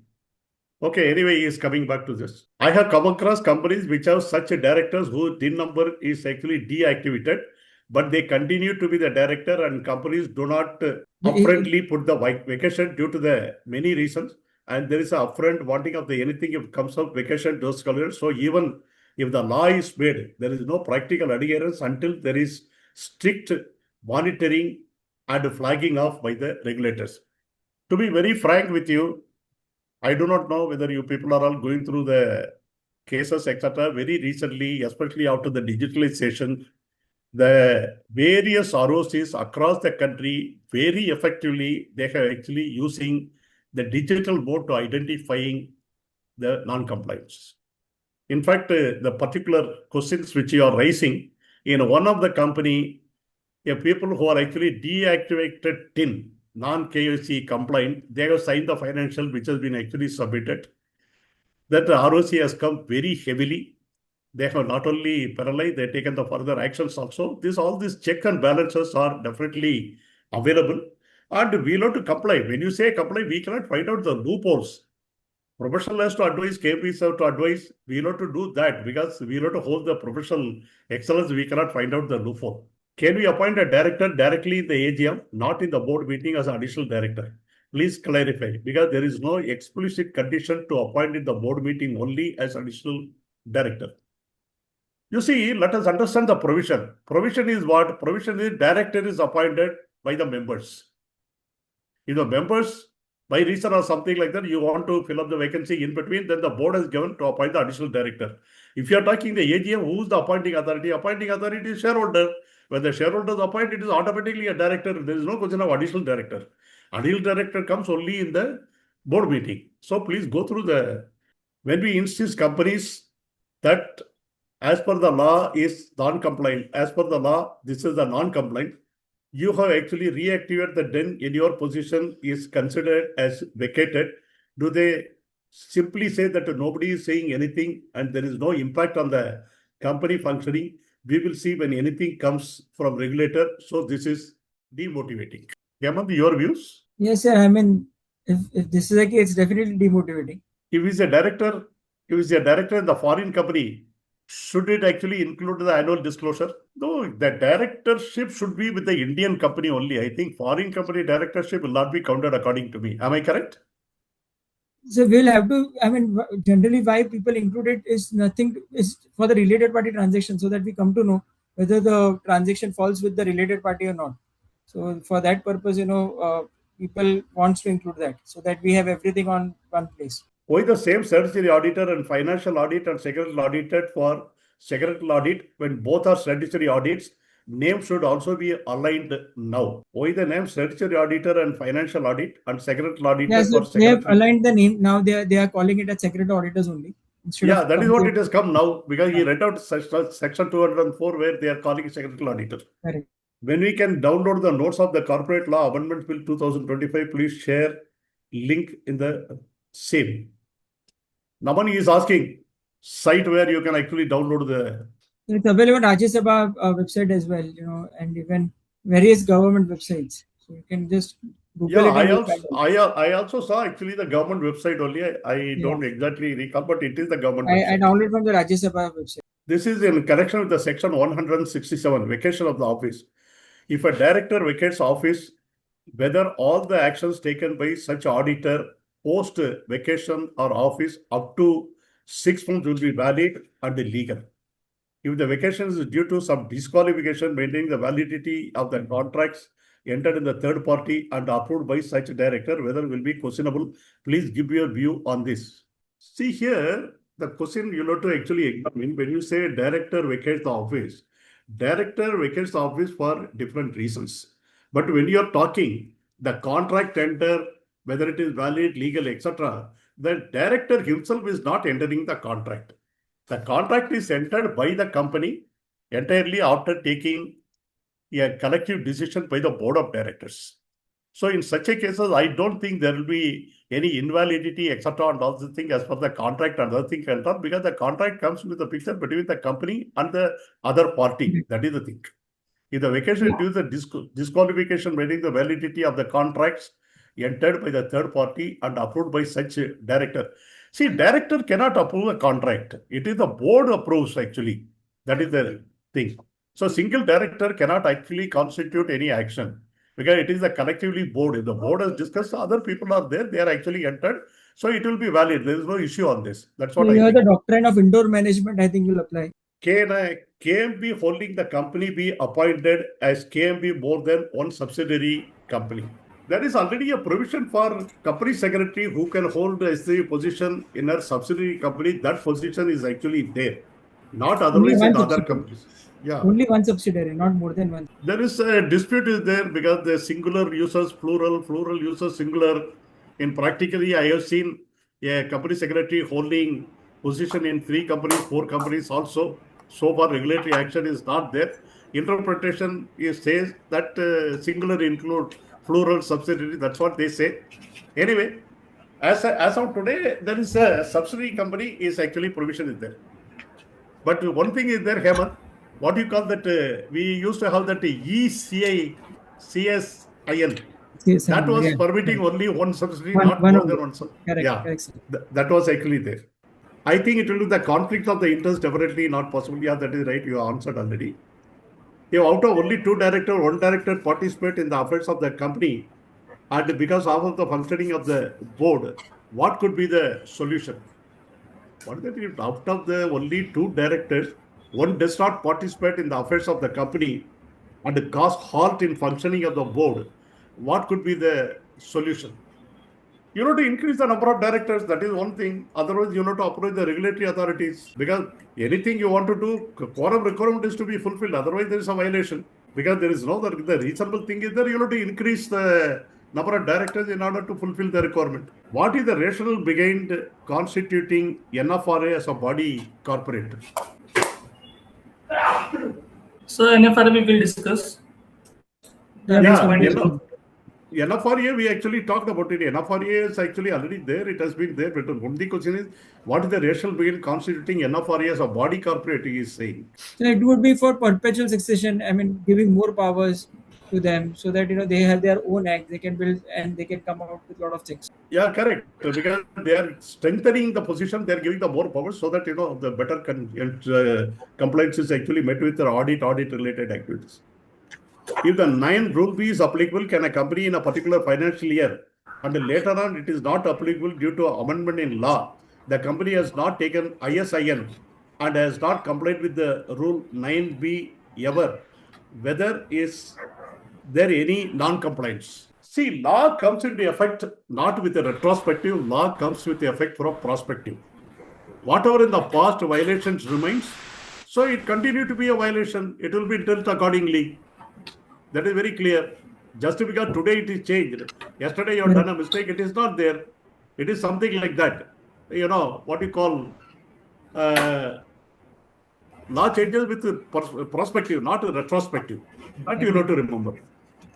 Even with the statutory auditor, the kind of disclosure record of the company official challenging. Will it be possible to meet the disclosure requirement with the statutory audit? Even with the statutory auditors, the kind of disclosure required in the company financials are challenging. Without the statutory. So it is for the small companies, I think they're saying, since it would be exempted.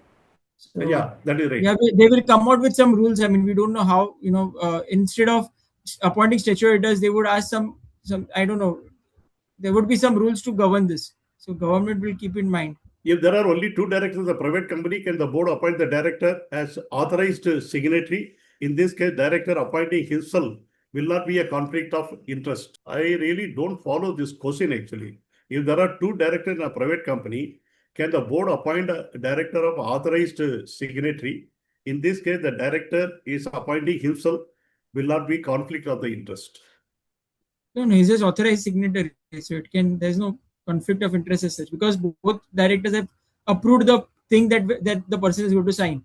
So he's just signing as an authorized signatory, but the approval is done by both the directors. So we appointed an additional director on the 12th September 2025. Kindly clarify whether this will be appointment regularized in the upcoming AGM 26 or it can be done earlier as per the new amendment 3 months, etc. Now, new amendment has not come actually. The amendment will come only when it is notified. It is passed by both the houses and the President gives the assent to the bill. Till today, it is not. Still, it is in the discussion stage actually. So today there is no action. If you are a listed company, yes, you are governed by the LODR regulation. If you are not listed company, then you are governed by the current Companies Act. The auditor cannot undertake a non-audit work. Does it apply to the internal auditor also? Section 144 applies to statutory auditors only. So yeah, it is only statutory auditor, not for the internal auditor. 138 governs internal auditors, so they're both separate sections. Yeah. Sir, one comment, one chat we missed.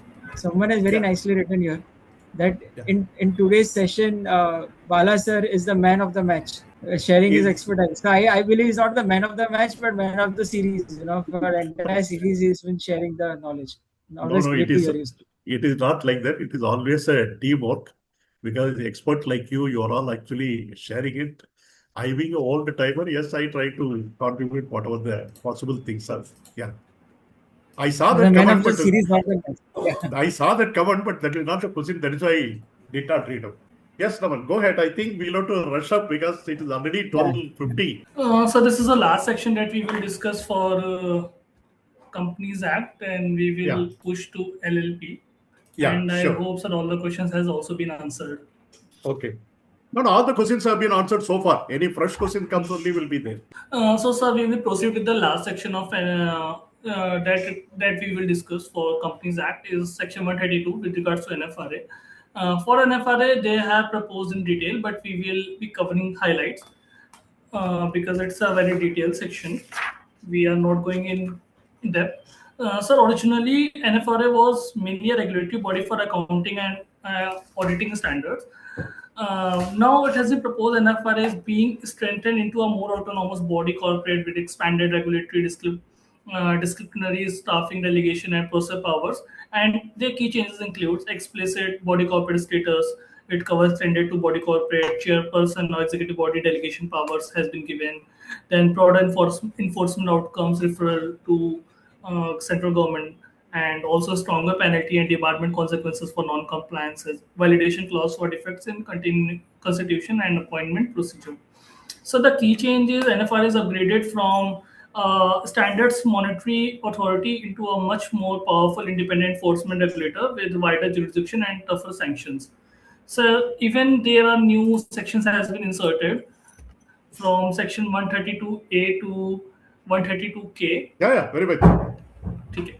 Then, sir, the amendments creates a full enforcement framework for NFRA, including mandatory intimation and filing obligation for auditors, penalties for non-compliance, false filings, and a dedicated NFRA fund has been created. Power to issue directions to auditors, inquiry, adjudication, recovery, and appeal mechanisms have also been introduced. But they have also proposed to create a balanced civil court jurisdiction and also a protection for good faith action. Also, they have given power to levy fees and make regulation. So, with this, we can understand that NFRA is converted into a stronger quasi-regulatory enforcement body with direct compliance, penalty, funding, and rule making and supervisory powers. This is all about NFRA, and there are some miscellaneous recommendations that we are not going into depth. As you can see on the screen, these are with regards to the produce company and the fees and the punishments. So they are general miscellaneous recommendation that we are not going in depth because we have to discuss for the LLP as well. So right, sir. So we can head towards the LLP part. Yeah. So for the LLP Act, so do you want me to get into the legislative context or just to the proposed amendments? No, we'll go with the amendments. So the new definitions has been inserted, like international financial service centers. Your screen, if I'm not wrong, is showing only miscellaneous recommendations right now. Yeah, your screen is not changing. It shows miscellaneous recommendations. Your LLB has not come. So just give me a second. I will clearing out for the whole session. Okay. Instead of sharing PPT, I will be sharing the PPT PDF. That would be easy for us. Yeah, it is. Yeah. It is visible now. Yeah, it is visible now. So we will start with the LLP part. Let me shift towards the LLP thing. Okay, so definition part. So there are new changes in the definition, that is respect to the one is for the International Financial Service Center. So it has the same meaning as mentioned in clause G of subsection 1 of section 3 of IFRA Authority Act. Then International Financial Service Center Authority has been explained, and permitted foreign currency has been explained, and specified IFSC LLP has also been incorporated in the definition part. Then, sir, amendment comes up with the section 11 of LLP. For the incorporation documents, as we have discussed for the Companies Act, there are two separate the declaration has been split into two parts. One is from the for subscriber, and another for the profession if they have engaged. And also a special provision has been added for a specified IFC LLP. They are requiring their objects to be limited to permitted financial service activities only. Then section 13, which is regards to the registered office of LLP. So right now, every LLP must have a registered office for receiving communication, and it has been proposed specifically for specified IFC LLP. They must maintain their registered office at an IFC zone for the all time. IFC LLP cannot have or shift their registered office outside the IFC zone. In section 15, which is regard to the name, every LLP must have limited liability partnership or LLP as a suffix in the name. For the specified IFC LLP, they must have a suffix as International Financial Service Center LLP, and it introduces a compulsory distinction between the suffix specifically for FCLLP. Then section 23. Section 23 is regards to the LLP agreements. Right now, LLP agreement or all changes thereto must be filed with the registrar in prescribed form. Now, for LLP regulated by SEBI or IFSC authority, uh, the requirement of filing changes in LLP will be as prescribed under the rules. Then section 25, which is regards to registration of changes in partners. In this, LLP must file every change in partners with the registrar within 30 days. Now, LLPs who are regulated by the SEBI or IFC authority, they will furnish to the registrar annually, and those will be provided in the rules later. Then next is section 32, sir, which is regards to the form of contribution. Sir, monetary value of every right now monetary value of every each partner's contribution must be accounted for and disclosed in LLP accounts in prescribed, and there was no currency restriction till now, but it has been proposed for the specified IFC LLP, as we have discussed in the Companies Act as well. They must be accounted and disclosed in permanent foreign currency only, and existing IFC LLP is allowed to convert INR contribution to foreign currency within prescribed timelines. And the post amendment IFC LLP cannot accept contribution unless converted into foreign currency. So it was a shift. It shifts contribution accounting for IFC LLP from INR to mandatory foreign currency regime. Then, sir, there's a new insertion of section 33A for the valuation, which says that the valuation will be as per section 247 of the Companies Act 2013. Earlier, there was no provision for the valuation under the in the LLP Act. Then comes up with the section 34, which is regards to the board of books of accounts and records and audit. Right now, LLP must maintain books of accounts, prepare and file statement of accounts and solvency with audit requirement in INR, no specific currency provision. Now it has been proposed by specific IFC LLP that they must maintain books, financial statements, records, and permitted foreign currency only, and they have the option to use INR only if they are permitted by the IFC authority. Then, so next come up with section 57A. Now, it's a new insertion. Earlier, there was no provision for the conversion of trust into LLP. Now they have introduced a fifth schedule along with the section 57A, which includes conversion of specified trusts who are registered with the SEBI or IFCA into LLP under the new framework. For this, we can refer fifth schedule later. And section 58, it has been substituted with a new proposed section. Earlier, LLP conversion was available only for firms, private company, and public companies. Now, due to a trust, they have substituted this section and incorporated trust in it as well. Then section 60. Then comes up section 68. It is electronic filing of documents. The documents may be filed right now. Documents may be filed, recorded, registered electronically in the prescribed manner, and there is no specific currency restriction. Now, for the specified IFC LLP, they may be required to use permitted currency for filing, recording, and however, as we have discussed in the Companies Act, the penalties and the fees and the fines are required to be paid in INR. Then next come up with section 68B. It's a new insertion for the appeal. Earlier, there was no specific appealing mechanism provided against the registrar decision under section 12 or section 16. It has been proposed to introduce a right to appeal against registrar decision under section 12 and 16. It creates a formal appellate remedy against registrar decisions. Then section 76A. Some penalties under LLP Act are adjudicated by appointed central government officers with appeal to the RD. Now it has been proposed that LLP or partner designated partner may apply for adjudication of penalty for offences converted from criminal complaint to adjudication. The central government may notify a scheme for withdrawal or transfer of pending matters to the adjudication route. And so the last section is section 38(4), which is regards to the power of registrar to obtain information. It is proposed that non-compliance with summons continues under existing penal provisions, and non-compliance with requisitions other than summons now shifted to separate penalty of 10,000. So this is all about the LLP. Thanks a lot, Naman. I must really express my sincere appreciation to you for putting all the things in the very precise form and explaining the things in a shorter duration of whatever is actually given. You have done really extraordinarily a very good job. My great appreciation to you. And I can also see here almost about we had 470 plus participants were there. Even at this particular time, it is about 300 plus participants are there. That shows the importance of the topic. That also shows the importance of your flow of the topic, what you have been explaining it. Great appreciation to you. Few questions we'll just to take it up. This is with respect to section 247. Practically, there are very few such valuers, and getting the IBB approved valuer is very difficult. I agree. It is here, it's a true factor today. Nothing can be done, but probably people get more registered. That's what I think so. Then somebody has given the compliments, Bala sir, your age, etc. Let me tell you one thing. Age is just a number. That's all.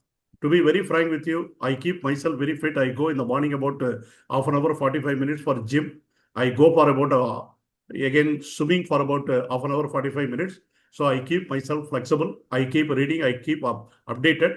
To be very frank with you, when I meet you people, that's when the professional people, I actually feel I am 25 years younger. That is the feeling I actually get. I enjoy the sessions because it is learning from both the sides. I learn from you. I am also able to share whatever my knowledge is actually available. That is what I believe. So age is the simple number. You can also do it. Everybody can do it. There is no issue at all. Naman, there are a lot of appreciation for you, which has actually come saying this is a very good session. You have put up very nicely, good presentation made by the Naman. So I express thanks to you, thanks to Mehtan Mehta, thanks to Hemant Pandya, all the things which has actually come. It is good. I'm very happy about it. With this, I think all the questions are already answered. Now let us look into anybody has risen the hands. If anybody There has is one risen the question hands. which is yet to be answered. It says, what is the logic behind Section 8 companies not included in the definition of small company? And I think it's the definition itself. It's because the definition says, turnover of which as per profit and loss account, because they don't make a profit and loss account. They make an income and expenditure account. So I think that's the reason. Yeah, correct. Section 8 company, the charitable company, which is for the non-profit making company. Yeah. Question has been raised and been raised by Mr. Nagarajan. Are you there, Mr. Nagarajan? If you are there, you can unmute, you can speak. Nagaraj, you are there? Yes, Nagaraj. Hello. I don't think he is there. Anybody else would like to ask questions? They can raise their hands. I'm Nagarajan here. Yes, very much. Very much. Yeah. Please go ahead. Yeah, I'm a practicing company secretary from Bangalore. I'm into practice for 30 years. See, somebody was asking about the subsidiary of the foreign company, where that the holding of annual general meeting by physical mode. Okay, so most of the foreign companies or the company subsidiary of foreign companies incorporated in India have two shareholders. One is a nominee shareholder, another is 100% held by the foreign company. Basically, for convening the annual general meeting, either by physical mode or video conferencing, which is going to be recognized also now. So in that circumstances, they will appoint a representative, not a proxy. The holding company will appoint a representative on behalf of the company, either in India or in abroad. If they are holding that annual general meeting in India, they will appoint a proxy. They'll appoint a representative on behalf of the company in India. And one person holding one share, an ostensible shareholder, he cannot appoint a proxy. He has to attend. Normally, what we will do, we will have that one share in a joint name local. So what will happen if first shareholder did not attend the meeting, second shareholder can appoint, and the joint shareholder can attend the meeting to form a quorum. There is no dilution on this aspect. Is it clear? There is no question of proxy. No, if the proxy is not there, it is perfectly all right, because any artificial body, they themselves cannot present because they don't have the individual presence. It has to be represented by the duly authorized representative. The moment you say it is a duly authorized representative, so that means he is as good as the member representing the company. It is perfectly valid. It is perfectly, you are all right. If the authorized representative, duly authorized by the company, by the resolution, whatever it is, etc., and plus another member who are in India, if they are attending the meeting, it is perfectly a valid meeting. There is no doubt about it. Yeah. No. Somebody was talking about the proxy. I wanted to tell about the proxy. Then the vocabulary of proxy shall not apply for the second member also. Because if you see that minimum number of the quorum for the meeting is 2% present in person. Correct. Absolutely. Not by proxy. Physically present in person. That is the wording which is used. That is a minimum two physically present. Yeah. Not by right. proxy. Yeah. Correct. So that's I wanted to correct it on that. That's absolutely there is no correct. Yeah. Absolutely Thank correct. You, sir. Your understanding is absolutely correct. That is all I think so. There's nobody else has risen the hands. So I think one more hand I can see Amit, actually. Sir Amit. Yeah. Amit, I think Praveen Kumar. Praveen Kumar is there. Amit is also there. Amit Vyas, Praveen Kumar. Yes, you can unmute and you can talk, please. Sir, can you hear me? Yeah. Yes, please. Sir, I am from Bangalore. Sir, government has taken a great initiative to reduce the secretarial complaints for the small companies, like maybe expecting the below 1 crore turnover.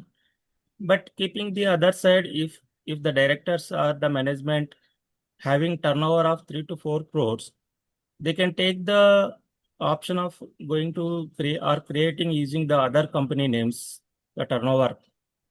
I mean, bifurcating the revenue into the two different companies. There is a chance. So what is your view? And government also indirectly losing and auditors also losing the revenue. So what is your view? This is my questions. I think Bala sir is not there. No, I'm there very much. I'm looking for you.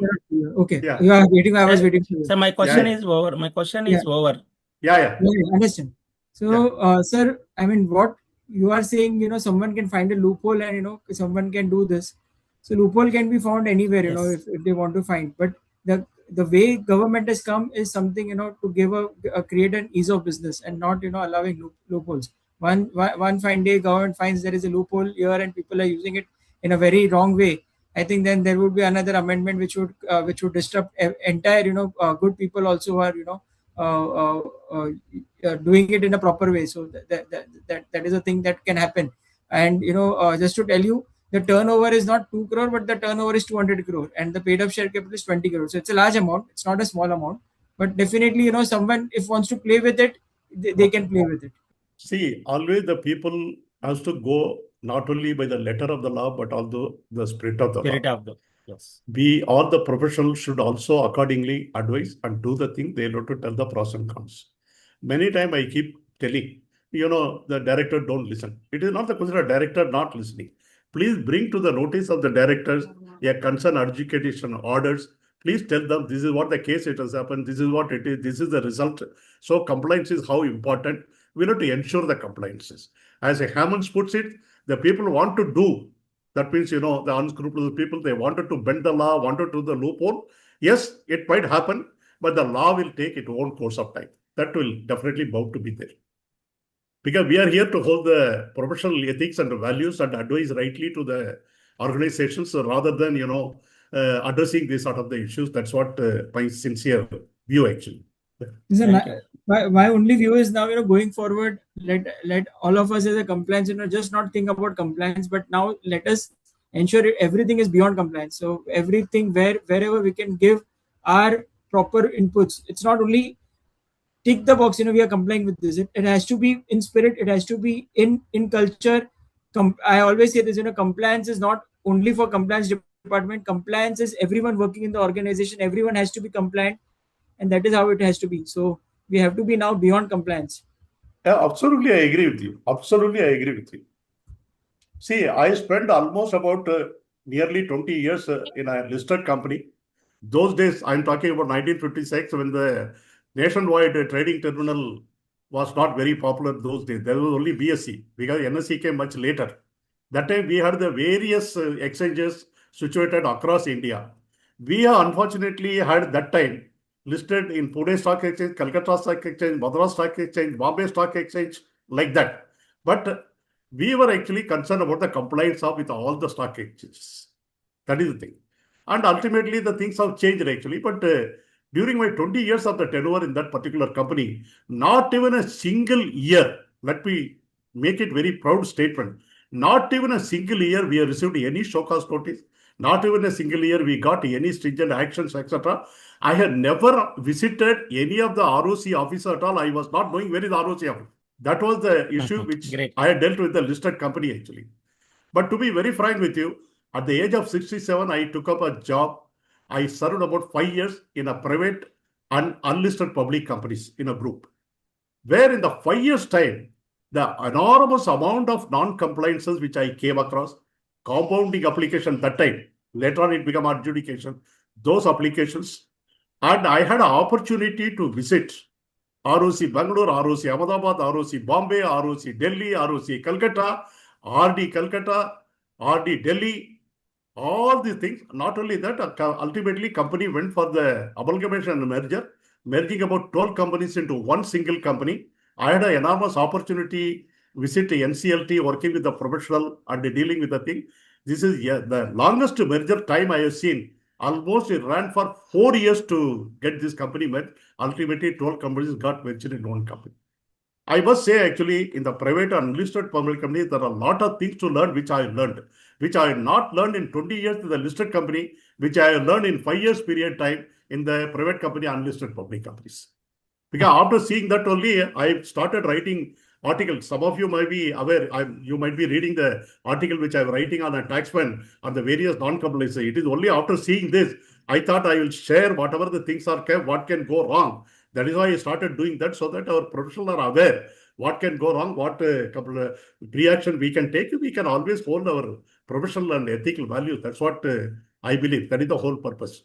Thank you. I think with this we can close our session, because we are already 1:15.